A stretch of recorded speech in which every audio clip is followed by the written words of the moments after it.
पप्पू का बेटा बहुत बड़ा कलाकार था। ऐसी पेंटिंग बनाता था जैसे जिंदा इंसान हो। टीचर बोला, भाई साहब आपका बेटा बहुत बड़ा शरारती है। कल फर्श पर 500 के नोट की तस्वीर बना दी।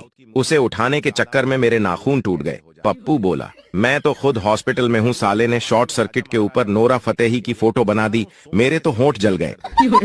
एक सरदार कनाडा से अपनी बीवी को कॉल करता है, तभी नौकरानी फोन उठा लेती है। सरदार जी बोला, बेगम साहिबा से बात करवाओ। नौकरानी, वो तो साहब के साथ सो रही हैं। सरदार, क्या? साहब तो मैं हूँ। नौकरानी, अब मैं क्या करूं? सरदार बोला, मार दे उन दोनों को। नौकरानी बोली, इस तरह तो मुझे जेल हो जाएगी। सरदार बोला, मैं तुम्हारा वीजा भेज रहा हूँ, तुम इंग्लैंड भाग जाना। नौकरानी ने दोनों को मार दिया। नौकरानी बोली, अब लाशों के क्या करूं? सरदार, घर के पीछे जो नदी है उसमें फेंक के एयरपोर्ट आ जाओ। नौकरानी, घर के पीछे तो कोई नदी नहीं है सरदार। तो क्या ये 482642 नंबर नहीं है? नौकरानी, नहीं। सरदार, सॉरी जी, रॉन्ग नंबर। एक ट्रेन के नीचे 100 आदमी आ गए, 99 मर गए, एक आदमी बच गया। रिपोर्टर ने उससे पूछा, यह सब कैसे हुआ?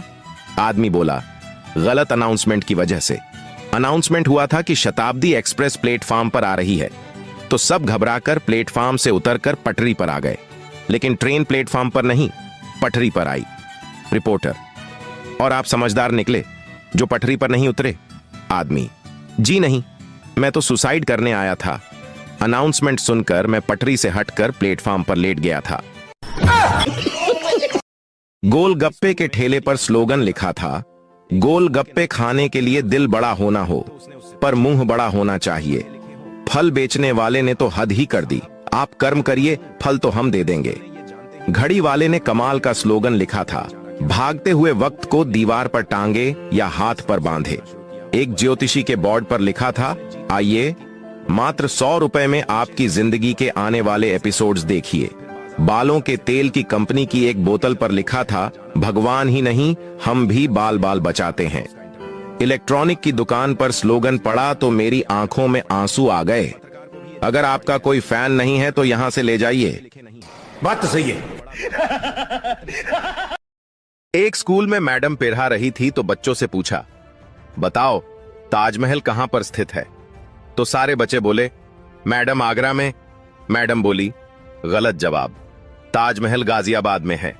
ये सुनते ही बच्चे कंफ्यूज हो गए और एक दूसरे की तरफ देखने लगे। फिर उन्होंने यही बात घर पर बताई तो सारे बच्चों के माँ बाप इकट्ठा होकर अगले दिन हेडमास्टर के ऑफिस पहुंचे और बोले, आपकी मैडम बच्चों को गलत पढ़ा रही हैं, ताजमहल को गाजियाबाद में बता रही हैं।